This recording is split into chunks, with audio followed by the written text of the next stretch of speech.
linear functions can be rearranged, things can be moved from one side to the other, both sides can be multiplied or divided, things can be added or subtracted from both sides, and as long as you follow the rules of algebra, a linear function can look different than the regular form that you might be used to, which is called slope-intercept form. So one of the forms that it can take is general form.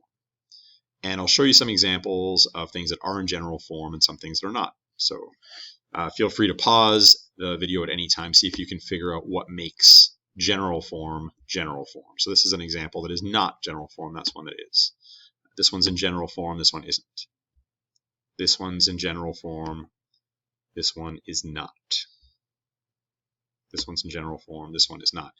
So by looking at these one by one, you might slowly be able to figure out what makes general form general form. I'll tell you what the things are. So if you want to try to figure it out on your own, pause the video, try to see if you can come up with the rule, and then you can unpause and see if you were right. So here are the features that make general form general form. First of all, one side of the equation has to be equal to 0. It doesn't matter which side it is. So examples 1 and 2 are both in general form, but one side has to be equal to 0.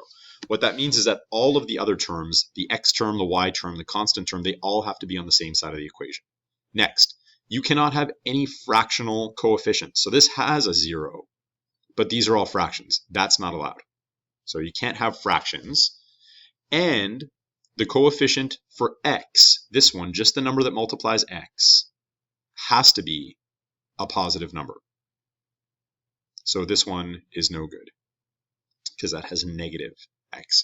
Another way to say that is that the coefficients of y and the constant have to be integers, and that the coefficient of x has to be a natural number. So it has to be a positive whole number. I suppose it could be 0, so maybe rather than saying that it's in this number set n, you could say n sub 0. That's what makes something general form. And then how do you get something into general form? How could you convert to general form? Well, here's how you would do it. You would take whatever form you have and move all the terms to one side. Then you would get rid of all fractions, and you'd make sure that you have a positive x. So you could get rid of a negative x coefficient at the end by dividing both sides of your equation by -1. But what I will tend to do is just choose the side of the equation that makes the x coefficient positive. So here's an example. If I gave you this equation, this happens to be in slope-intercept form, but it doesn't matter what form it's in. If I asked you to convert that to general form, I would move all the terms to one side. How do I know which side? Well, I'll pick the one that has a positive x coefficient. In this case, since the coefficient of x is already positive, I'll keep stuff on the right-hand side, which means I'll move the y over. Subtract y from both sides and move the y over, it becomes negative y. So now I've got all my terms on one side. I have a positive x, that's 2 out of 3 criteria, but I can't have any fractions. So I have to multiply to get rid of the fractions. How do I get rid of those? Well, I'd have to multiply by 4 to get rid of this one, and 7 to get rid of this one. The way to do that in one shot is to multiply both sides by 28, the GCF of all of my denominators, the greatest common denominator, or the lowest common denominator. And so when I multiply this one by 28, 28 times 0 remains 0.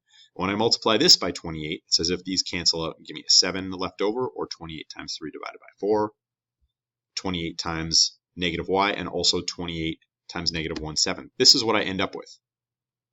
And that is the general form of this equation. Done. That's it. In your notes, you might have what this looks like, sort of a template, and it might be written as ax plus by plus c equals 0. And if that's the case, then that capital A value would be 21. Not that that really matters, but if you were trying to line it up, the b value would be -28. That's capital B. It's not the same as the initial value, the y-intercept. And capital C is -4. And that's how you'd read that off.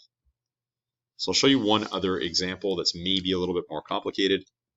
If I wanted to convert this to general form, I would need everything to be on the same side. And again, the coefficient of x, which is 1/5, happens to be positive. So I'd move everything to the right-hand side, meaning move that 1 over, becomes -1.